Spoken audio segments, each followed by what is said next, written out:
113,777 people have now been tested for the virus. Of those, 14,543 have tested positive, an increase in the last day of 2,885. The best scientific analysis now is that the rate of infection has been doubling every 3 to 4 days. And of those who have contracted the virus, 759 have sadly died. Our thoughts and prayers are with the families of those who have passed away. And this virus, of course, affects us all. As you're no doubt already aware, the Prime Minister has coronavirus and is self-isolating at home in Downing Street. He began experiencing mild symptoms yesterday afternoon and was tested on the advice of England's Chief Medical Officer, Professor Chris Whitty. The Prime Minister is continuing to lead the government's response to coronavirus, chairing meetings and communicating with key members of his team through video conferencing. And earlier today, the Prime Minister led the effort in launching our latest front in the fight against COVID-19.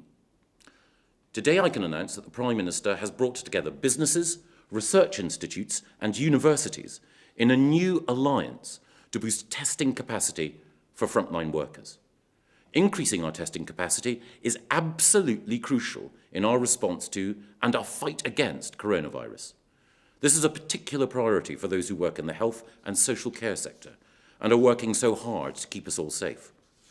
This will be antigen testing, testing whether people currently have the disease, so that our health and social care workers can have security in the knowledge that they are safe to return to work if their test is negative.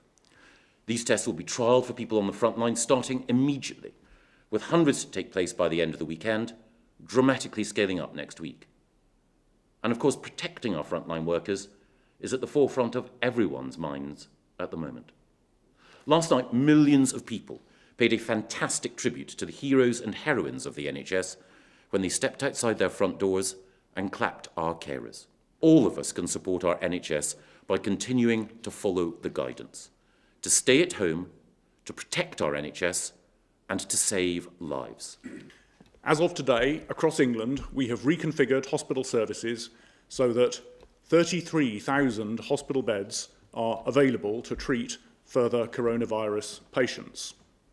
It's also why we are taking the extraordinary action to build new hospitals in very short order, starting with the NHS Nightingale Hospital in East London.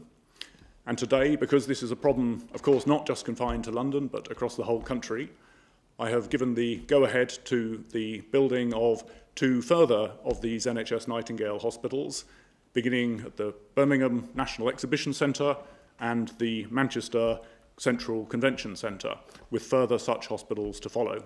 I think the fact that both the Prime Minister and the Health Secretary have contracted the virus is a reminder that the virus does not discriminate.